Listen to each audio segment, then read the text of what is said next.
I wrote over the weekend about Turkey. I said Erdogan will learn what Norman Lamont learned, and the Turkish lira, in my opinion, is teetering at the precipice.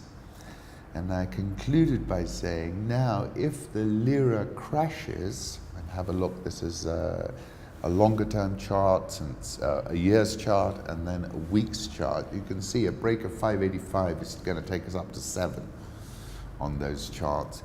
I said, if the lira crashes, which looks very likely, the infection will spread out of Istanbul.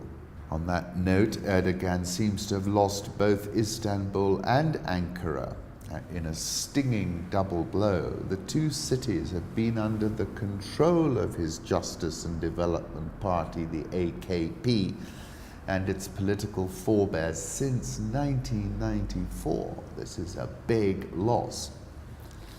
He launched his own political career by winning an election as mayor in the former Ottoman capital.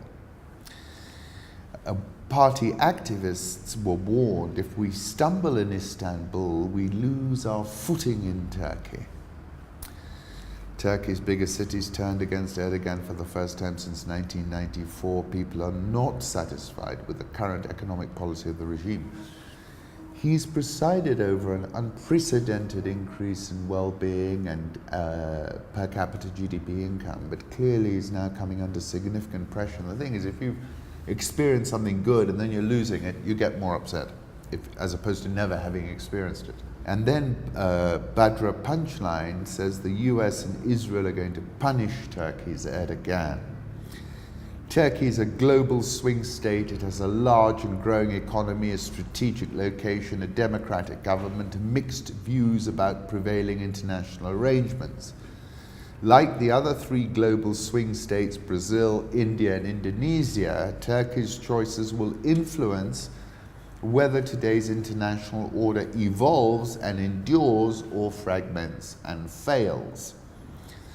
Saying US containment strategies against Russia and Iran are undermined by Erdogan's policies. A pall of gloom would have descended on the Western capitals as the realization sinks in that Erdogan will be around as Turkey's helmsman for the foreseeable future. Turkey's presidential and parliamentary elections are due only in 2023.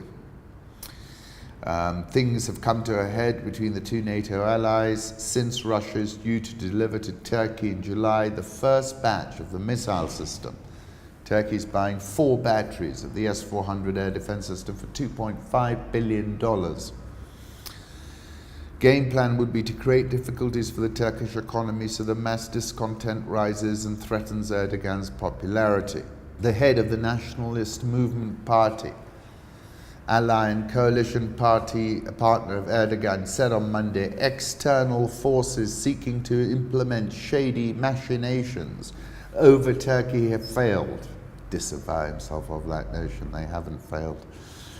Bacelli said that the economic hitman, currency gangs, terrorist groups and intentions lost hope thanks to the will of the nation and got the answer they deserved. Now, do you remember that the Gulf tried to create a strategy called controlled the yield curve, decide the future, and it was a construct on financial market strategy to crush Qatar. Those Gulf boys have gone and looked at what went wrong and they've come back. And I think they've upped their control the yield curve game. In response to Badrukum, I said, Erdogan is in very big doo-doo. He'll learn what Norman Lamont learned, and the Turkish lira is teetering at the precipice. Of course, last week, a signal of stress was emitted by Turkey when overnight rates touched 1,336%. Do the math. And I take you back to 1998, I think. It can't be 98, can it? I went to England in 79. This must be, much earlier. Mrs. Thatcher told the House of Commons, there is no way in which one can buck the market. And all these populist leaders start believing their own hype. think they can. And then when I wrote a piece called Cold Turkey, I was, President Erdogan was saying, even if they got the dollars, we got our people and our God. And I said, in the markets, that's called a Hail Mary pass. And in that same article, I said, President Trump is an avowed linguistic warfare specialist, has embraced coercive sanction and financial warfare, relishing his financial warfare strategies. And basically, I think he's coming back after that purchase of the S-400 and other issues, and it's going to not be a very pleasant scenario here.